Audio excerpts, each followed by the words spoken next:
the iSinwheel GT2.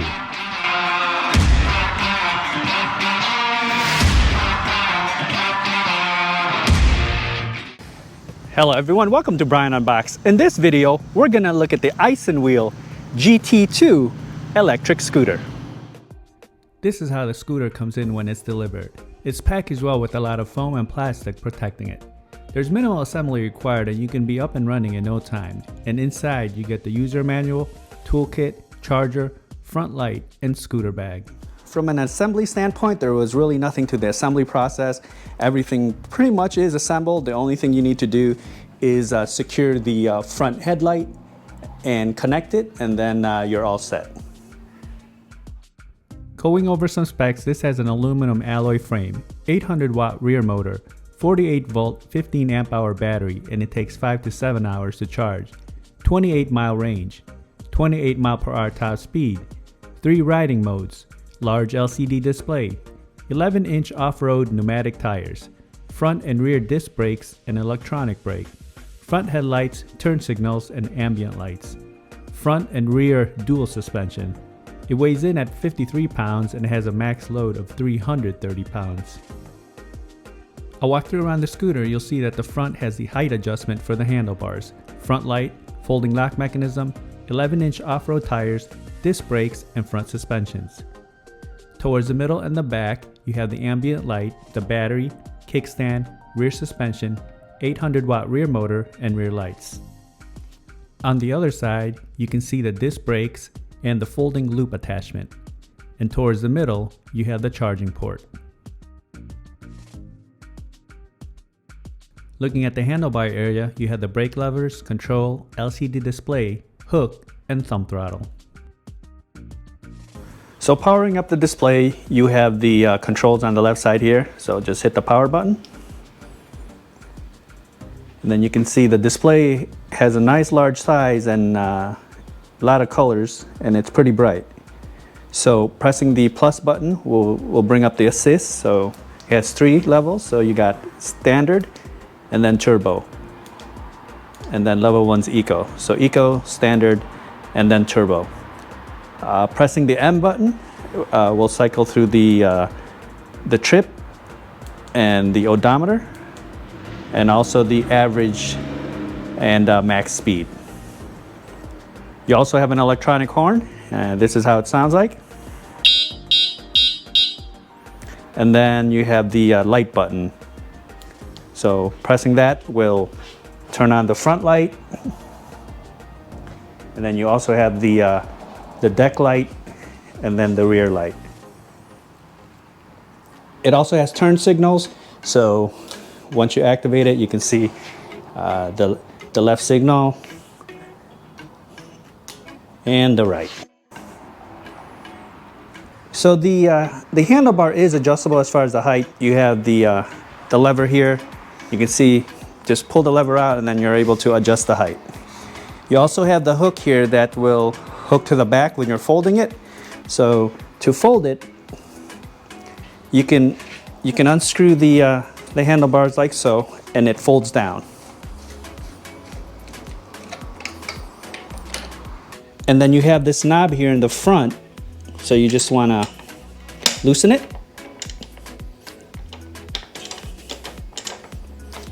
And then it will just fold down. So you probably want to just bring the handlebar stem up a little bit so it locks into place like that. So once you have it secured in the back, you can transport it. And then unfolding it's just the reverse operation. Now I'll show the scooter in use. I'll test it out on rough terrain, show the different speed modes, test the brakes, see how it does uphill, downhill, then give my thoughts. Now I'm going to do the rough terrain test. I'm going to take it down this trail. It has a lot of bumps. The scooter does have front and rear suspension forks along with the fat tires, so I think it will do very well here. Okay, rough terrain test, here we go.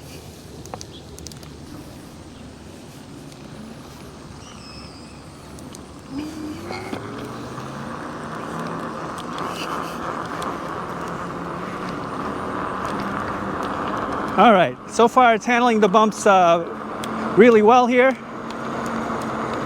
You know, there's some good bounce to the suspensions. So very smooth here. Handling it with ease.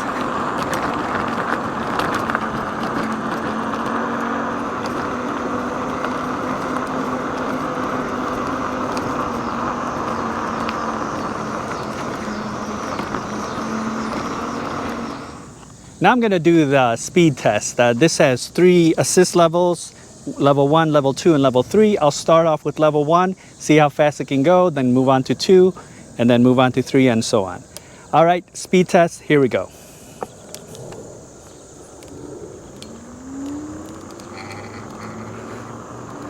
All right, assist 1, we're at a 10 miles per hour, moving to 2 now.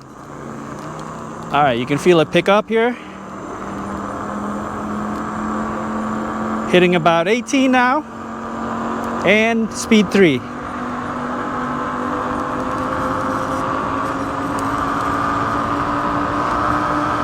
We're about 25, 26. There is a slight incline on this road here, so it looks like we're losing a little bit of speed. So we hit about 26 miles per hour on that run. I'm gonna run it back, see if we can get a little bit more speed. All right, here we go.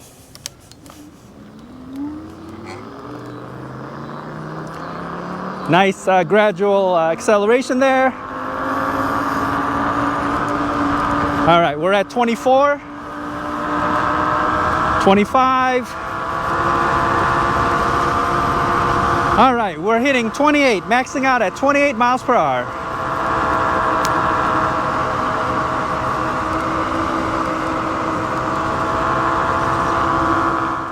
Now I'll test out the brakes. I'll take it to max speed, and once I come into view, I'll hit the brakes, and you can use the parking lines as reference.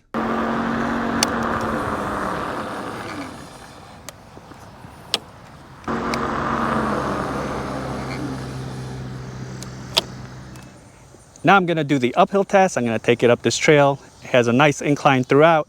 Let's see if we can maintain speed, if we lose speed. And I'm going to keep it on assist 3.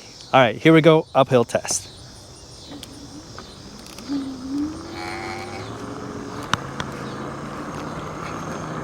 All right, we're at about 14.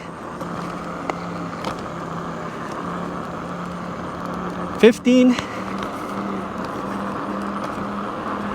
So just powering through this hill here. We're at about 19, 20.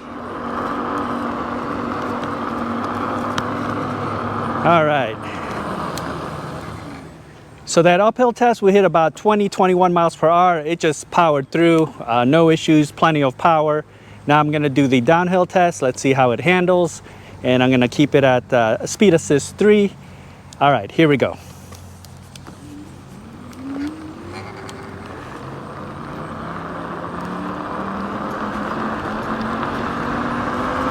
All right, we're at 21, 22, 24. Just gonna let it glide here. Handling very well.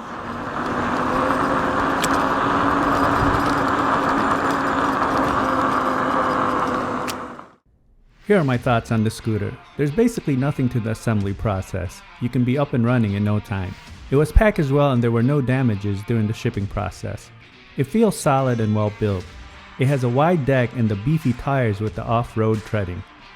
Easy to fold in a few seconds, and I like that the handlebars adjust and fold as well. The deck is a good length and width. I was comfortable standing and my feet had adequate space. The handlebars are adjustable and it was a good length. I didn't have to lean forward. The steering felt stable and there were no rattles or vibrations.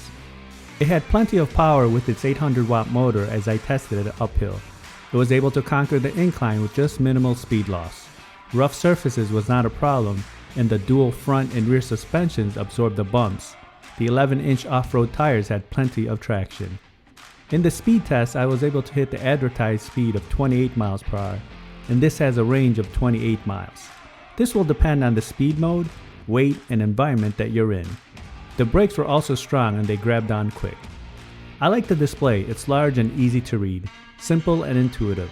The front lights, turn signals, and ambient lights are also nice to have, as it boosts your visibility during the evenings.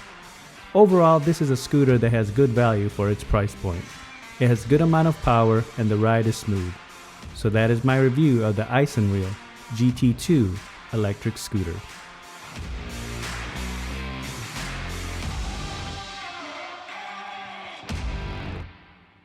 If you like my video, go ahead and hit that like button, and if you haven't subscribed yet, hit that subscribe button as well. Until next time, this is Brian Unboxed. Take care, everyone.